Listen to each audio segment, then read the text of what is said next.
Today, we're diving into one of the most decisive and thrilling battles of the ancient world, the Battle of Zama.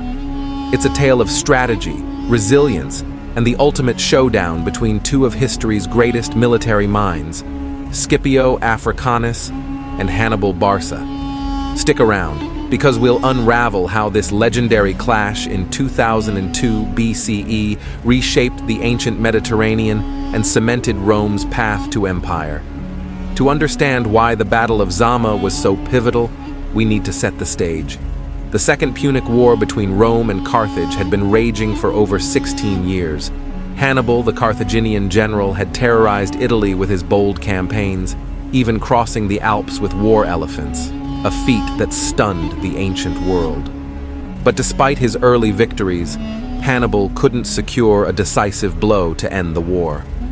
Rome, relentless as ever, fought back under the leadership of Scipio Africanus, a young and ambitious general who had studied Hannibal's tactics.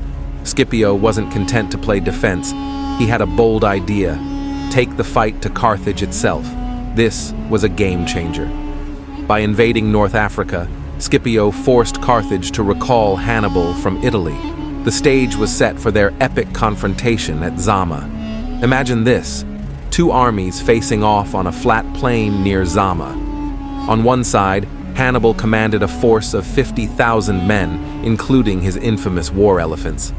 On the other, Scipio led a slightly smaller but highly disciplined Roman army.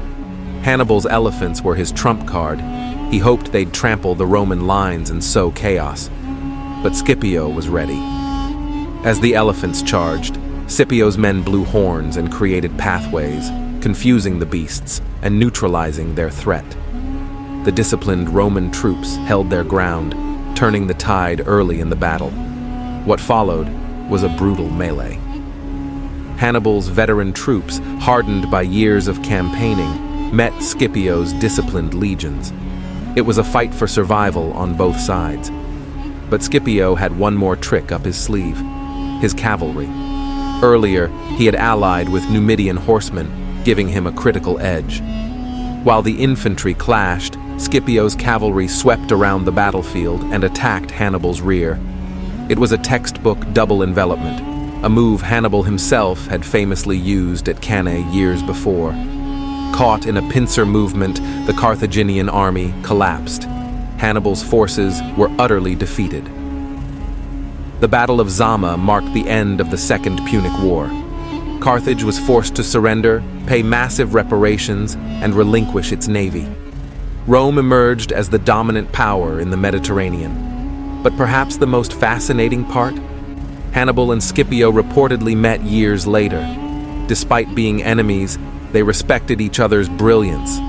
It's a powerful reminder that even in war, there's room for admiration between adversaries. So what do you think?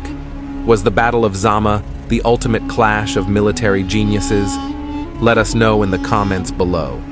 And if you enjoyed this dive into history, don't forget to hit that like button, subscribe to History Unfolded, and ring the bell icon so you never miss an epic story from the past.